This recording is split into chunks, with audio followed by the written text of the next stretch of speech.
Now, our first speaker is a rare breed of top-class scientist and top-class entrepreneur.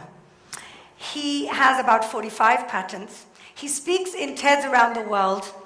He is from the agricultural faculty, and in his spare time, because he has so much of it, he makes delicious wine. I am very proud to present Professor Oded Shoseyov.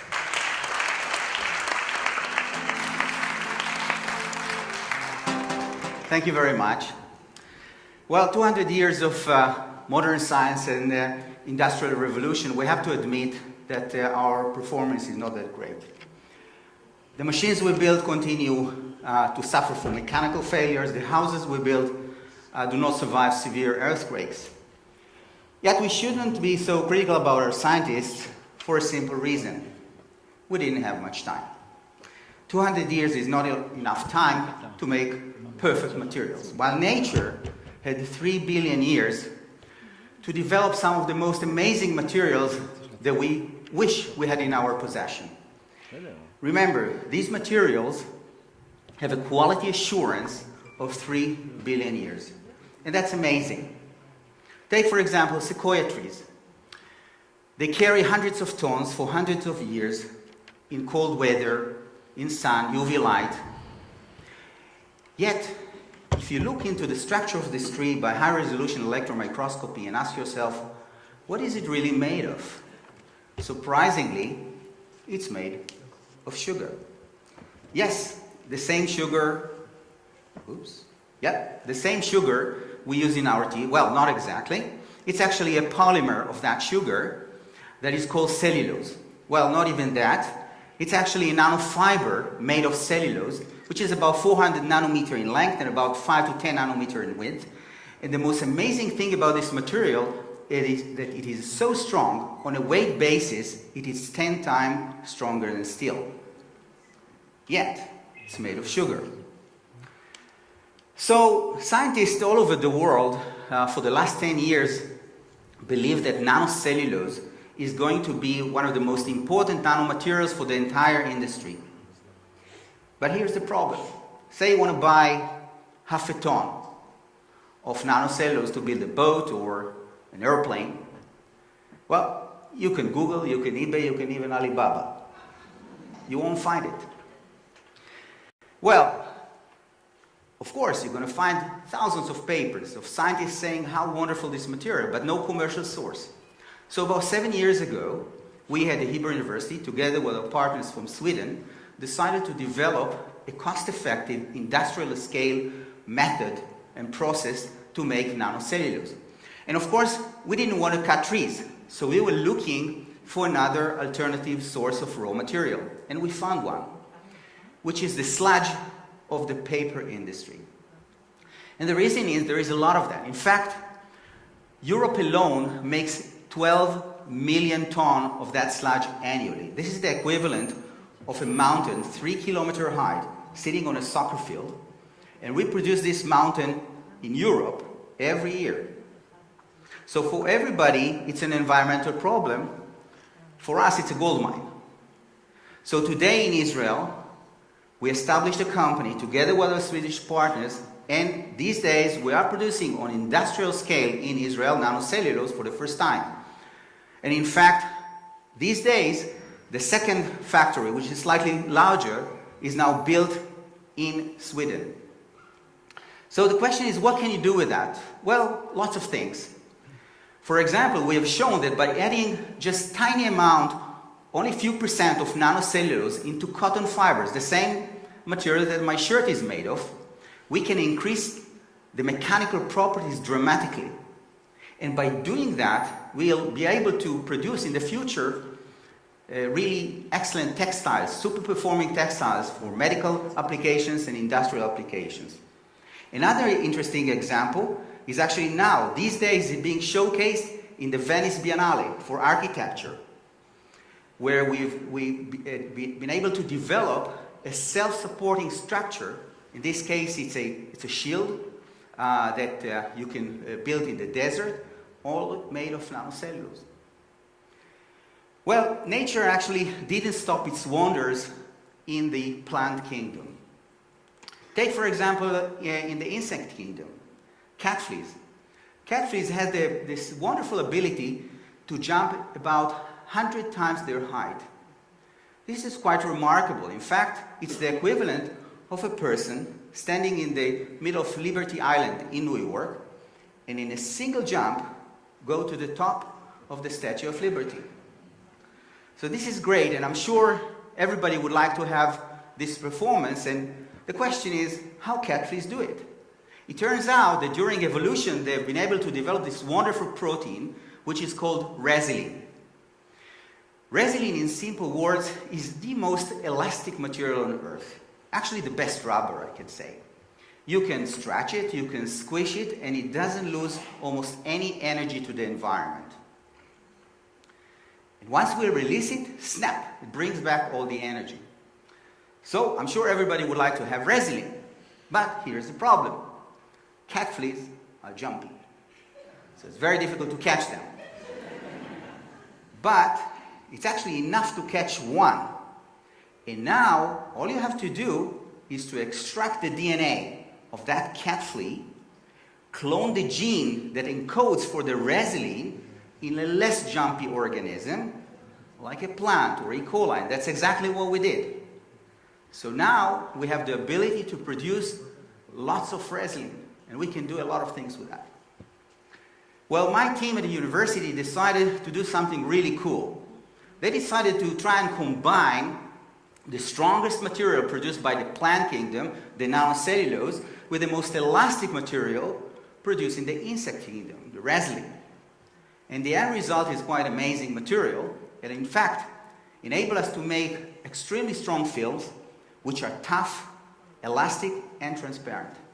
So what can you do with that? A lot of things. You know, sport shoes, next generation sport shoes that will enable us to jump higher, run faster. And in fact, lots of other things, like, for example, touchscreens. Touchscreens that will be strong and will not break so easily as they often happen today. Well, our doctors continue to screw and glue medical implants made of synthetic materials in our body. And I'm going to say that this is not a good idea. Why? Because they fail. They fail just like this plastic fork, because it's not strong enough, but sometimes they are too strong, and in fact their mechanical properties do not really fit the surrounding tissues. But the reason is actually much more fundamental. The reason is that in nature, things are done totally differently. In nature, there is no one that takes my head and screw it into my neck, or take my skin and glue it onto my body. In nature, everything is self-assembled and developed. Every living cell, whether coming from a plant, insect, or human being, has a DNA. And the DNA encodes for nanobio building blocks. Many times there are proteins, other times there are enzymes that make other materials like polysaccharides, fatty acids. But the one common thing about all these nanobio building blocks is that they need no one. They recognize each other, and they have the ability to self-assemble into structures, scaffolds on which cells are growing, proliferating, develop into tissues that together makes the organs, and together brings life. So 10 years ago, we decided at Hebrew University, in my lab, to focus on probably the most important nanobio building block for us, for human, which is collagen. Why collagen? Because collagen accounts for about 25% of our dry weight. Other than water, we have nothing more than collagen. Give you a few examples. Bone. Bone is about 50% collagen, 50% mineral. Our skin about 70% collagen. Tendons and ligaments close to 100% collagen. So I always like to say that anyone who is in the business of replacement parts for human being would like to have collagen. Well, admittedly, even before we started 10 years ago, there were already on the market more than 1,000 medical implants that are made of collagen. For example, this dermal filler to reduce wrinkles and augment lips. Other more sophisticated implants, like heart valves, for example. So where's the problem? I just told you that they were already there.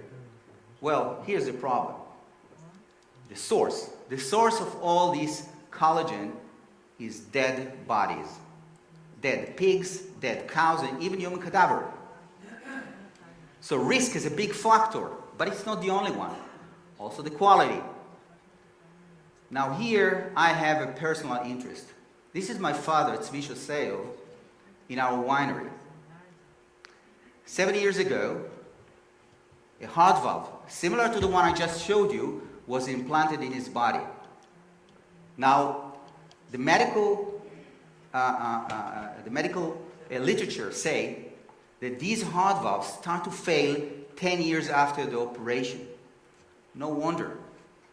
They are made of old, used, dead tissue. Just like this wall made of bricks that are falling apart. Yes, of course, we can take those bricks and build a new wall, but it's not going to be the same. And in fact, the FDA in 2007 already made a notice and a warning asking the companies to start and look for better alternatives. And that's exactly what we did. We decided to clone all the 5 human genes that are responsible for making type 1 collagen in human into a plant, into a tobacco plant. So that's exactly what we did. We, in fact, isolated all the 5 human genes and cloned them into a single tobacco plant. Now you may ask me, why tobacco, a plant with such a bad reputation? Well, there are many reasons. First of all, tobacco do not, just like any other plant, do not transfer human pathogens. But in addition to that, it is not in the food and the feed chain. So it's much more safe to introduce human genes into that plant. And furthermore, we can grow it all year round. So we can supply the factory with fresh leaves with collagen, brand new collagen. So today in Israel, we have on a commercial scale 25,000 square meters of greenhouses all over the country. From the Golan Heights, in the Upper Galilee, in the middle of the country, in Hatzeva, in the Arava, and most recently, even in the Jordan Valley, where the farmers receive these small plantlets of tobacco that look exactly like regular tobacco, except that they have 5 human genes, which are responsible for making type 1 collagen.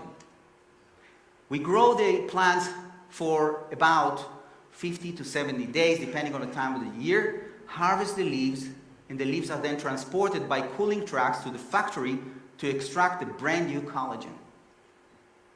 And the process goes like that. If you ever seen or ever made a pesto, it's essentially the same thing. You crush the leaves, you get the juice with the collagen, concentrated protein. The protein is then transported into clean rooms where we do the final purification, from which we make different medical implants. And in fact, today, we have already one product that is already on the market, approved in Europe, which is a flowable gel for diabetic foot ulcer. And we are also developing other products like bone void filler, another product which is now actually for tendon repair, for tendonitis, which is in the middle of clinical trials in 3 centers in Israel, including Hadassah. So, guys, I'm not talking about science fiction. This is happening today. In fact, more recently, we've been able to extrude, using textile methods, collagen fibers which are 6 times stronger than Achilles tendon. So together with our collaborators from Ireland, we decided to do something really cool. Remember the resin? We decided to combine now the resin from the insect with the collagen fibers. And the result is amazing. In fact, we've been able to make a super collagen fiber with only 5% resin that is about 380% more tough and 300% more elastic. So oddly enough, in the future, when we will make artificial tendons and ligaments from that material, the patient that will receive that implant will have better performance after the surgery than he had before the injury. So what's for the future? We believe that in the future we'll be able to produce all the different nanobio building blocks that nature provided to us, like collagen, resin, nanocellulose, and many others. That will enable us to make better machines, and even heart. Now, this heart is not going to be the same as we can get from a donor. It will be better. It will perform better and will last longer.